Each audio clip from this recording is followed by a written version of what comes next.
Bonjour, bonjour tout le monde, bon matin, salut. On est mardi, c'est l'heure de notre live, le live une semaine sur deux en direct. Est-ce que tout va bien? Entrez, connectez-vous, installez-vous, vous savez que vous pouvez mettre des petits messages. Alors, bonjour. Donc, ce matin, on prépare une recette de tarte salée ou une recette de quiche. Donc, une quiche poire 3 fromages en croûte de noix. Donc, Louise est avec nous ce matin. Bonjour Louise, bonjour Sylvie, salut, bonjour Daniel. Bon matin, salut Liliane, salut Annick. Alors, installez-vous tranquillement. On va démarrer ça tout de suite. Donc, comme je vous expliquais, ce matin, on prépare une tarte salée, 3 fromages et poires avec une belle croûte de noix. Alors, pour commencer, on va s'occuper de nos fromages. Vous rentrez tranquillement, salut, Christine, etc., etc. Donc, dans notre tarte, je vous parlerai des variantes tantôt. J'ai prévu de mettre du fromage bleu, de la ricotta et du parmesan. Donc, la première chose que je vais faire, c'est m'occuper de râper mon parmesan. Donc, ici, on a 100 g de parmesan en morceaux que je mets à l'intérieur du bol. Je commence par ça, même si je suis pas rendue à préparer ma garniture. Mais au moins, comme ça, mon bol est propre et sec, il n'est pas chaud, tout va bien. Donc, c'est la priorité. Donc là, on y va pour quelques secondes. En vitesse 9 ou 10. Donc, râper le parmesan, c'est environ 3, 4, 5 secondes, vitesse 9, 10. Ça dépend toujours si c'est un parmesan qui est sec ou proche. Oh, il me restait un morceau, on se le remet vite fait. Proche de la croûte, c'est ça qui va faire la différence entre la vitesse 9 et 10. Si on avait décidé dans cette recette, au lieu du parmesan, de mettre un fromage à pâte ferme, comme un comté ou comme un cheddar fort, on aurait pu, à ce moment-là, on l'aurait râpé quelques secondes en vitesse 7 et non en vitesse 9. Je vois qu'il y a des questions concernant le bleu, concernant le fromage qu'on va utiliser. On en parlera tantôt si vous voulez, quand on sera à préparer notre garniture 3 fromages. Là, je voulais juste râper mon parmesan, vous avez vu. Ça, c'est des économies, hein, parce que c'est bien moins cher d'acheter ton bloc de parmesan et de le râper toi-même plutôt que de l'acheter râpé. Puis ça n'a pas le même goût non plus, hein. Là c'est extra frais. Ici donc on laisse notre parmesan pour l'instant de côté et on va se concentrer sur notre croûte. C'est la première chose à préparer. Je vous l'ai dit, j'ai appelé ça en croûte de noix. Je vois vos messages. Ghislaine dit il fait gris chez vous, il fait autre que gris, il y a de la neige. Voyez-vous donc, c'est pas du blanc virtuel que vous voyez, il a neigé cette nuit. Eh oui, c'est parti mon kiki. Bonjour Denise. Ok, donc on fait notre croûte de noix. Dans notre croûte de noix, on va voir ici 150 g de noix de Grenoble. Donc des quartiers ou des cerneaux, de toute façon, on va venir pulvériser ça en vitesse 10 pour faire une sorte de farine de noix. Est-ce qu'on pourrait utiliser autre chose que des noix de Grenoble? On appelle ça les noix de Grenoble au Québec, pas juste des noix. Donc est-ce qu'on pourrait utiliser autre chose que des noix de Grenoble? Oui, la sorte de noix de ton choix. Noix de pécan serait intéressant. Amande pourrait aussi. Noisette, ça serait un peu trop fort à mon sens, mais bon, si tu as envie, pourquoi pas. On pourrait également faire un mélange, pistache, noix de Grenoble, amandes par exemple, du moment qu'on garde les mêmes proportions. Donc là, on a mis nos noix à l'intérieur du bol. On y va pour environ une seconde, vitesse 10. Pour pulvériser ça, je vais vous montrer de quoi ça a l'air. Puis, on va venir rajouter le restant des ingrédients de notre pâte. Donc, vous êtes d'accord qu'on est en train de préparer la pâte de notre tarte 3 fromages. Donc ici, j'ai ma poudre de noix. Je viens rajouter à l'intérieur du bol du beurre. Donc ici, j'ai choisi de mettre 80 g de beurre et 20 g d'huile de noix de Grenoble, de Olive et Gourmandise. Ça aurait pu être une autre sorte de noix aussi par rapport à l'huile. Donc 80 et 20. Mais éventuellement, si tu n'as pas d'huile, à ce moment-là, tu mettras 100 g de beurre pour donner l'équivalent en matière grasse au lieu de mettre 80 et 20. Donc là, 80 de beurre, j'appuie sur la balance et je viens rajouter mon 20 g d'huile. Donc 80, 20, on est d'accord. Ensuite, on vient rajouter ici un 200 g de farine, on fait notre croûte de noix. Hein. On va rajouter un petit peu de sel par ici. Et ici, 60 g de lait, le lait de ton choix, et 60 g d'eau. On mélange tout ça, on referme et on va mélanger ça une quinzaine de secondes en vitesse 6. Oui, beurre végétal, on peut, il n'y a pas de problème. Surtout que, je vois une question là qui est rentrée par rapport au beurre, surtout que là, vous allez voir, ça va faire une pâte à tarte assez crémée. Donc, on va avoir besoin de la mettre au frigo pour qu'elle reprenne un peu avant de l'étaler. Oui, en fait, Attends, je me concentre parce que j'ai pas marqué la programmation. Parfait. Vous avez compris, c'est la matière grasse. Il faut 100 g de matière grasse à l'intérieur. Donc après, tu peux jouer avec les matières grasses de ton choix, les huiles de ton choix. Si tu préfères mettre de l'huile d'olive ou de l'huile d'olive assaisonnement italien ou herbe de Provence avec olive et gourmandise, il n'y a aucun problème. Ce qu'il faut, c'est toujours pareil. Quand tu commences à jouer dans les variantes, il faut que tu respectes les sortes de textures. Alors, tout va bien. N'hésitez pas si vous avez des questions. Donc là, vous voyez, on a quand même quelque chose d'assez crémé. C'est pas grave. Donc, ce qu'on fait, c'est qu'on vient juste un peu fariner son comptoir. On vient récupérer notre pâte qui se tient quand même pas si mal. On essaye de la mettre à un seul endroit pour pas rajouter trop de farine. On va comme la rouler légèrement un peu, former une boule, la rouler légèrement dans la farine. Puis, on va la mettre comme une demi-heure à 1 heure minimum au réfrigérateur avant de venir l'étaler. D'accord? Donc là, tu vois, ça ne colle pas quand même au doigt, mais tu vois, on pourrait l'étaler si tu es pressé, mais ça sera quand même plus difficile. Donc, c'est préférable. Tu vois ce que je fais? Je fais juste que rouler légèrement dans la farine comme ceci. Puis, je vais venir la mettre dans une boîte pour qu'elle s'en aille au frigo. Ça va? Alors, évidemment, j'ai fait une pâte d'avance pour qu'elle ait la bonne texture. C'est celle qu'on va venir s'occuper de étaler là tout de suite. Donc là, vous la voyez, ça va? Marquez vos questions, hein, si jamais...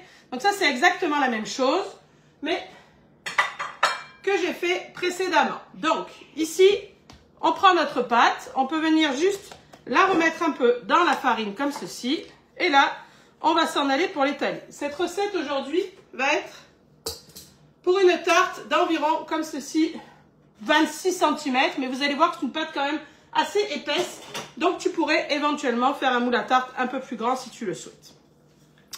On voit qu'elle s'étale très facilement. Ce qu'il faut prendre garde, tu vois, c'est de la promener de temps en temps sur ton comptoir pour être sûr, parce qu'elle reste quand même assez souple, pour être sûr que tu n'aies pas de galère et que ça ne colle pas par la suite. Donc là, on y va comme ça.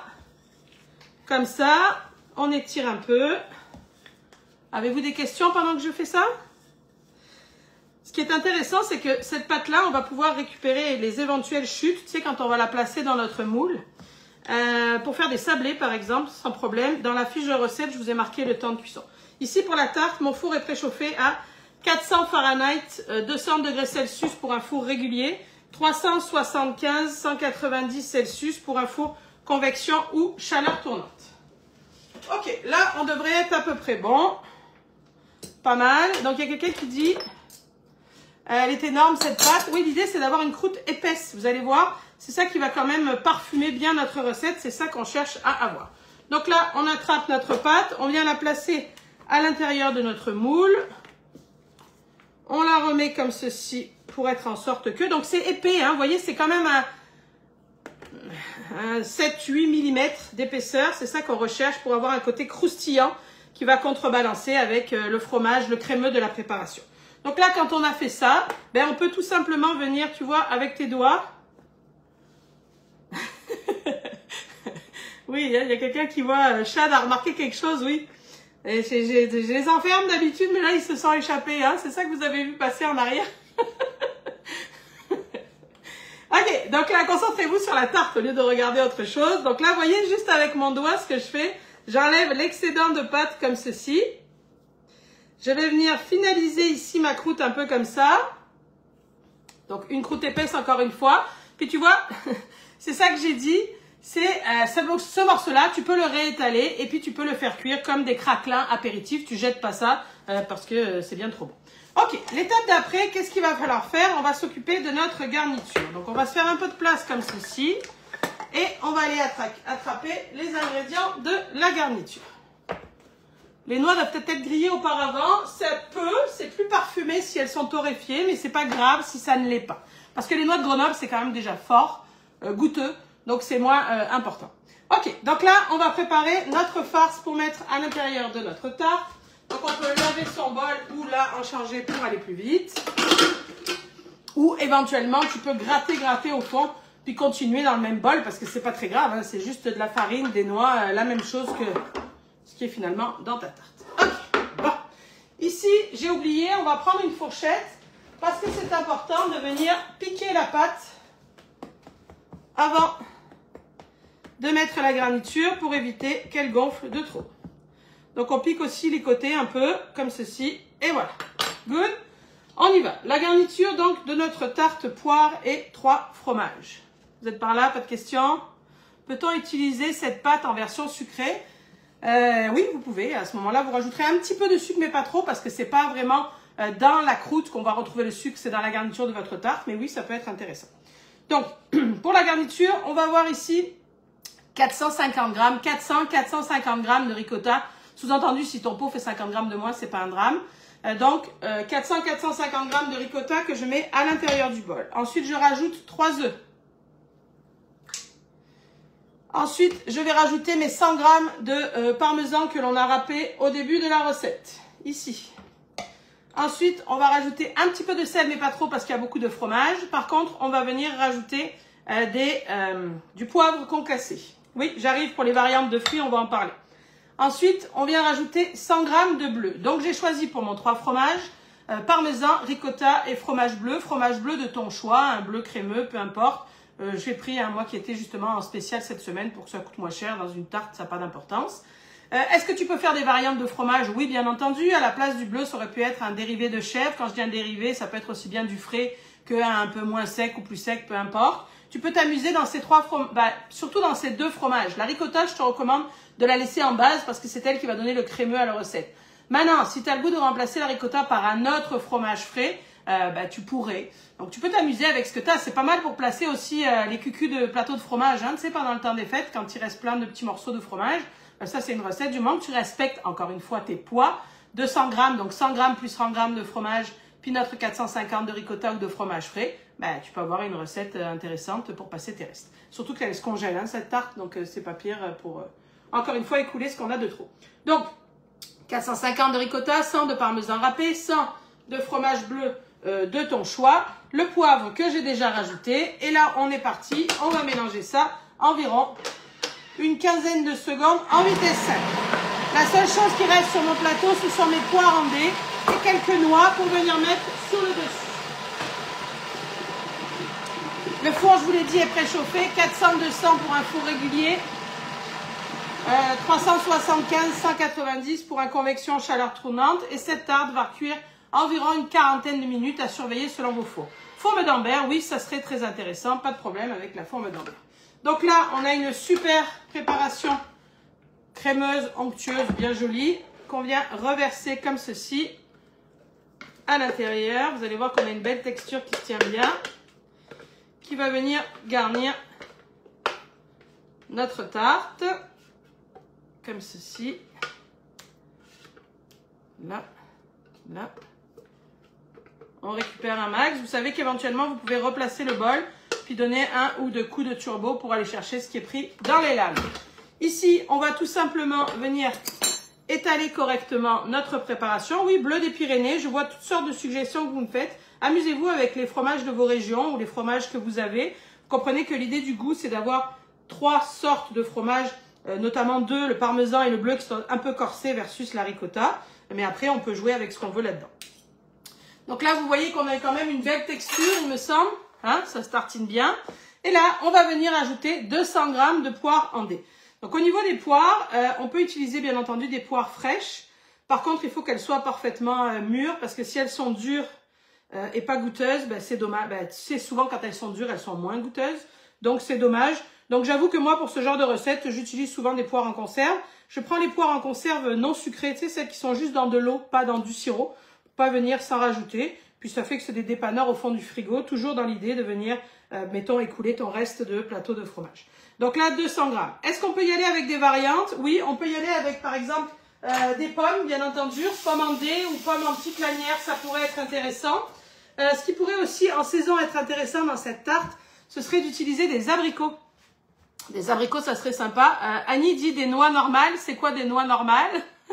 Les noix normales, c'est des noix de Grenoble qu'on appelle ici, je pense. Donc oui, puis la sorte de noix que vous voulez sans problème. Donc abricots frais à la place, en saison, ça pourrait être intéressant. Sinon, abricots secs également serait intéressant dans cette recette-là. Ici, on vient rajouter quelques noix sur le dessus, plus pour le visuel et le croquant, pour rappeler notre croûte. Et puis là, c'est terminé. On va enfourner ça pour 40 minutes. Isette propose des raisins. Oui, on pourrait s'amuser avec des raisins frais. Ça pourrait être intéressant dans cette recette. Ouais. Ok, donc là, on a notre tarte, 40 minutes, je vous l'ai dit, 400, 200.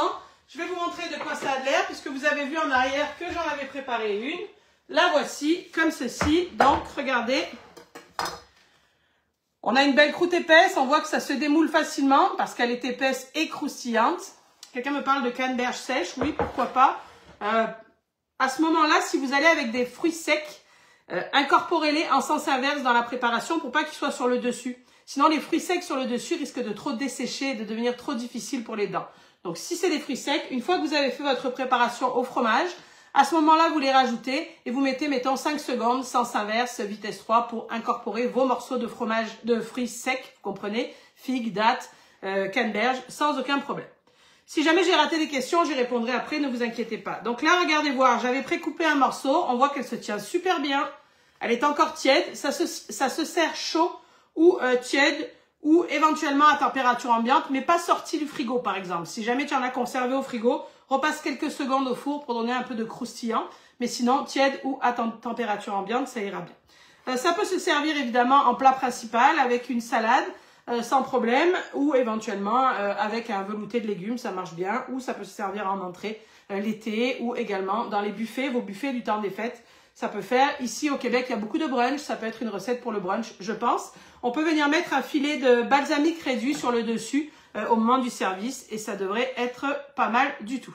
Si j'ai raté des questions, je vais y répondre sans aucun problème. Avant qu'on se quitte le programme de la semaine, on reste dans les quiches, les tartes salées. Jeudi, avec les VIP, on va préparer une quiche pancetta, champignons, fromage fumé. Vendredi, à Cormet et Vin avec Manon, un assortiment de 48 mini-quiches à des parfums différents pour se mettre en mode temps des fêtes.